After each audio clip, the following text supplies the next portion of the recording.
Fala, leitores da Bíblia, como é que vocês estão? Tudo bem? Hoje a gente vai ler dois capítulos no livro de Jó, capítulo 23 e 24, e vamos ler também capítulo 4 da primeira carta do apóstolo Paulo aos Tessalonicenses. Vamos orar? Senhor nosso Deus e Pai, mais uma vez queremos, Deus, te buscar o teu auxílio na meditação da tua palavra. Nos ajuda a ver, ó Deus, as maravilhas da Escritura. Quantos ensinamentos nós obtemos, Senhor, para a nossa vida, quantas perspectivas equivocadas são corrigidas à medida que lemos as Escrituras. Que o Senhor vá moldando, ó Deus, nosso coração, nossa mente, também transforma o nosso comportamento, nossas atitudes, para que nossa vida, Senhor, seja agradável a Ti. Pedimos em nome de Jesus. Amém. Muito bem, Jó capítulo 23. Então Jó respondeu: Ainda hoje a minha queixa é de um revoltado, apesar de a minha mão reprimir o meu gemido. Quem dera eu soubesse onde encontrá-lo, então me chegaria ao seu tribunal. Exporia diante dele a minha causa, encheria a minha boca de argumentos, saberia com que palavras ele me responderia e entenderia o que ele fosse me dizer. Será que ele discutiria comigo segundo a grandeza do seu poder? Não. Ele me atenderia. Ali o homem reto apresentaria a sua causa diante dele e eu me livraria para sempre do meu juiz. Olha como ele é confiante diante de Deus, de ter vivido uma vida reta, né? Por vezes nós nos vemos com a sensação de estarmos vendidos ao pecado, né? Como se nós vivêssemos realmente amarrados e dominados ao pecado. E Jó está falando, olha, se eu pudesse me apresentar diante do tribunal de Deus, eu apresentaria a minha causa, eu defenderia a minha causa e ele iria me livrar. Ele veria que eu sou justo. Bem ousado, Jó, né? Se me adianto, Deus não está ali. Se volto para trás, não o percebo. Se ele age à minha esquerda, não o vejo. Se ele se esconde à minha direita, não o enxergo. Mas ele sabe o meu caminho. Se ele me provasse, eu sairia como ouro. Olha só. Os meus pés seguiram as suas pisadas. Guardei o seu caminho. Não me desviei dele. Está dizendo, eu fiz tudo certo. Eu não me desviei dos caminhos dele. Do mandamento dos seus lábios nunca me afastei. Escondi no meu íntimo as palavras da sua boca. Mas se Deus resolveu alguma coisa, quem o pode convencer a mudar de ideia? O que ele quer, isso fará. Pois ele cumprirá o que está ordenado a meu respeito, e muitas coisas como estas ainda tem planejado. Olha só o que ele está dizendo. Ele está dizendo o seguinte, que embora a gente não possa compreender os caminhos de Deus, o que vai prevalecer é o que ele resolveu. Coisas como o sofrimento de Jó podem estar reservados para a nossa vida, ainda que a gente viva uma vida de integridade. A gente não pode se enganar, né? Diante de tantas palavras, tantas pregações centradas no homem, diante de tanto ensino falso em igrejas e pelos meios de comunicação, nós não podemos nos enganar. Prevalece a vontade de Deus. E a vontade de Deus não está necessariamente vinculada ao nosso comportamento de integridade ou não. Aliás, nós nem deveríamos buscar viver uma vida reta diante de Deus para que, entendendo ou buscando da parte dele as suas bênçãos materiais, bênçãos nesta vida. Nós deveríamos agradá-lo simplesmente porque ele é Deus, deveríamos obedecê-lo simplesmente porque ele é Deus. Deveríamos andar nos seus caminhos simplesmente porque ele, como nosso Criador, nos dá vida e ele é digno da nossa inteira dedicação a ele. Simplesmente por isso, muitas vezes nós nos relacionamos com Deus de modo egoísta, visando benefício próprio, benefício pessoal. E não deveria ser assim. A vontade de Deus prevalece. Versículo 15. Por isso, fico apavorado na sua presença. E quando penso nisso, tenho medo dele. Deus é quem fez o meu coração esmorecer. O Todo-Poderoso me encheu de pavor, porque não estou desfalecido por causa das trevas, nem porque a escuridão cobre o meu rosto. Capítulo 24, Jó segue falando: porque o Todo-Poderoso não designa tempos de julgamento, e porque os que o conhecem não veem tais dias, aos que removem os marcos de divisa, roubam os rebanhos e os apacentam, levam o jumento que pertence ao órfão e como penhor ficam com o boi da viúva, desviam do caminho os necessitados e os pobres da terra, todos têm de se esconder. Como jumentos selvagens no deserto, os pobres saem para o seu trabalho, à procura de alimento. Em campo aberto encontram comida para eles e para os seus filhos. Cortam o seu pasto no campo e apanham as uvas que ficaram nas vinhas dos ímpios. Passam a noite nus por falta de roupa e não têm cobertas contra o frio. São encharcados pelas chuvas das montanhas e por falta de abrigo abraçam-se às rochas. Orfãozinhos são arrancados do peito e dos pobres se toma penhor. Os pobres andam nus, sem roupa, e famintos carregam os feixes. Entre os muros desses perversos, espremem o azeite, pisam as uvas no lagar, enquanto padecem sede. Desde as cidades gemem os que estão para morrer, e a alma dos feridos pede socorro. Mas Deus não considera isso anormal. Os perversos são inimigos da luz, não conhecem os seus caminhos, nem permanecem nas suas veredas. O assassino se levanta de madrugada, mata o pobre e o necessitado, e de noite se torna ladrão. O olho do adúltero aguarda o crepúsculo, dizendo: ninguém me verá, e cobre o rosto. Nas trevas, ladrões invadem as casas, mas de dia ficam escondidos. Não querem nada com a luz, pois amanhã é para todos eles como sombra da morte, mas os terrores da noite lhes são familiares. Os perversos são levados rapidamente da superfície das águas. A porção deles na terra é maldita e por isso já não andam pelo caminho das vinhas. A seca e o calor desfazem as águas da neve. A sepultura faz o mesmo com os que pecaram. A mãe se esquecerá deles. Os vermes os comerão com gosto. Nunca mais haverá lembrança deles. A injustiça será quebrada como uma árvore. Maltratam as estéreis que não têm filhos e não fazem o bem às viúvas. Mas Deus, por sua força, prolonga os dias dos valentes. Eles se veem em pé quando desesperavam da vida. Ele lhes dá descanso e nisso se apoiam. Mas os olhos de Deus estão atentos aos caminhos deles. São exaltados por breve tempo, depois passam colhidos, como todos os demais. São cortados como as espigas do trigo. Se não é assim, quem me desmentirá e anulará as minhas palavras? Então Jó segue aqui com alguns questionamentos, algumas ponderações, mostrando, né, que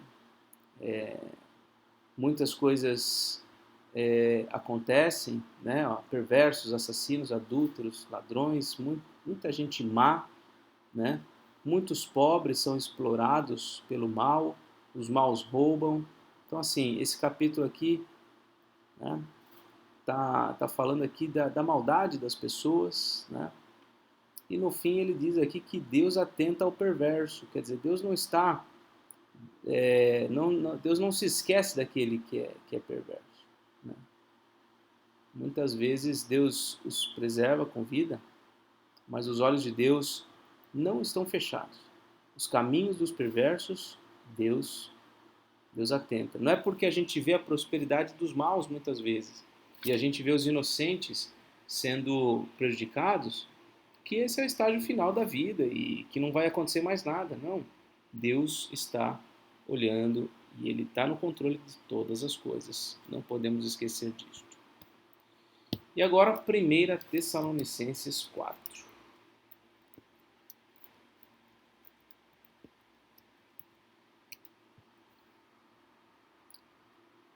Finalmente, irmãos, pedimos a vocês e os exortamos no Senhor que, assim como aprenderam de nós a maneira como devem viver e agradar a Deus, e efetivamente estão fazendo, vocês continuem progredindo cada vez mais. Olha só, eles aprenderam do apóstolo a maneira como viver e agradar a Deus. Não devemos buscar agradar a nós mesmos, mas aprender a agradar a Deus. E efetivamente estão fazendo, ele está dizendo aqui, e devem progredir cada vez mais. Porque vocês sabem quantas instruções demos a vocês da parte do Senhor Jesus. Pois a vontade de Deus é a santificação de vocês. Olha aí. Quer saber a vontade de Deus para a sua vida? Está aqui, ó. A vontade de Deus é esta: a santificação de vocês. Que se abstenham da imoralidade sexual, que cada um de vocês saiba controlar o seu próprio corpo em santificação e honra, não com desejos imorais, como os gentios que não conhecem a Deus. Então essa é a vontade de Deus, uma vida santa, uma vida consagrada, uma vida pura, uma vida de afastamento total e completo de toda forma de mal, de maldade, de imoralidade. Versículo 6. E que nesta matéria ninguém ofenda nem defraude a seu irmão, porque contra todas estas coisas, como antes já avisamos e testificamos, o Senhor é o vingador. Pois Deus não nos chamou para a impureza, e sim para a santificação. Portanto, quem rejeita estas coisas, não rejeita uma pessoa, mas rejeita a Deus, que também dá o seu Espírito Santo a vocês. Quanto ao amor fraternal, não há necessidade de que eu lhes escreva, porque vocês mesmos foram instruídos por Deus a amar uns aos outros. E, na verdade, vocês estão fazendo isso em relação a todos os irmãos em toda a Macedônia. Olha só, Paulo está elogiando novamente aqui a igreja pelo amor que ela manifesta por todos os irmãos em toda a Macedônia. Porém, irmãos, exortamos vocês a que progridam cada vez mais. Quer dizer, nunca é pouco, né? Nunca é pouco agradar a Deus, nunca é pouco, como diz aqui, né? O anterior aqui. Isso. Nunca é pouco agradar a Deus, nunca é pouco amar aos irmãos. Sempre deve haver progresso. Né? Progridam cada vez mais. Versículo 11. E se empenhem por viver tranquilamente, cuidar do que é de vocês e trabalhar com as próprias mãos, como ordenamos, para que vocês vivam com dignidade à vista dos de fora e não venham a precisar de nada. Olha só que interessante. Esse trecho aqui é muito interessante, meus irmãos. Olha só. Ele não está falando de amor. Aqui, ó. Quanto ao amor fraternal e tal, eles têm amado, né? Tem amado os irmãos da Macedônia e tal. Aí ele diz, ó. Irmãos, exortamos vocês, aqui progredam cada vez mais, e se empenhem, olha só, pelo que eles devem se empenhar por viver tranquilamente, cuidar do que é de vocês e trabalhar com as próprias mãos, para que vivam com dignidade à vista dos de fora e não venham a precisar de nada. Quer dizer, é uma expressão de amor pelo meu próximo, quando eu vivo tranquilamente, cuido do que é meu e trabalho com as minhas próprias mãos para conseguir o que eu preciso sem precisar de nada, né? Ou seja, às vezes as pessoas podem pensar que a única expressão de amor é quando alguém que tem mais dá a alguém que tem menos. Isso é amor. Mas e quando o que tem mais está trabalhando para evitar precisar da ajuda de alguém? Isso não é amor também? Isso é amor também. Isso é amor. Uma atitude de amor é isso. Agora, alguém que está sempre, não sei se é o caso de alguém aqui, né? Mas se alguém na sua família está sempre precisando do seu dinheiro, sempre pedindo dinheiro emprestado, ou nem emprestado sempre pedindo dinheiro para pagar alguma coisa, sabe sabe qual é a verdade? Essa pessoa não está amando você. É isso.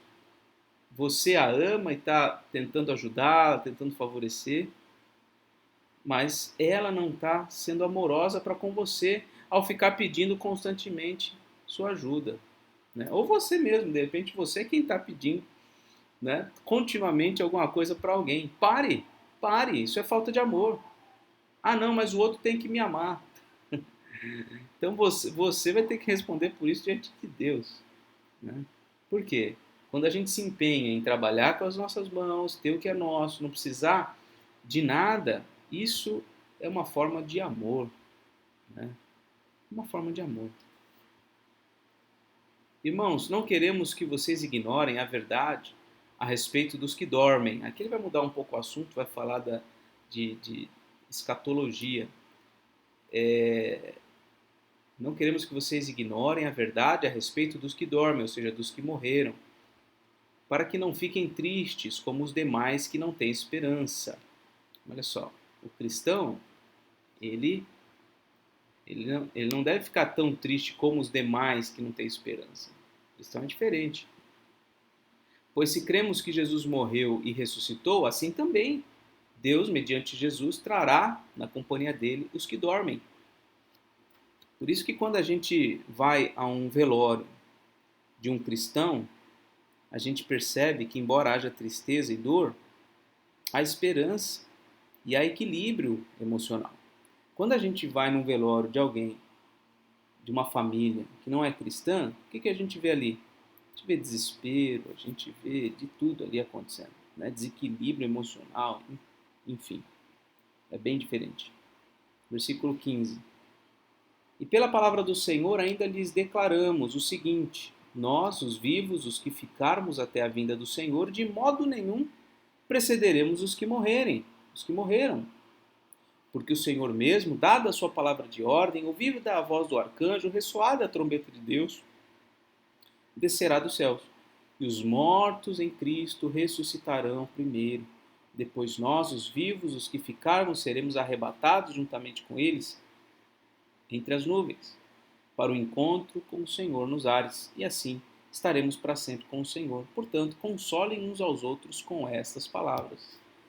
Então, se alguém está muito triste por conta da morte de alguém, um parente que morreu no Senhor, olha para essas verdades aqui colocadas, né? As pessoas que morreram estão no Senhor, na volta de Cristo, elas ressuscitarão primeiro. Deus não abandonou elas, elas estão com o Senhor, né?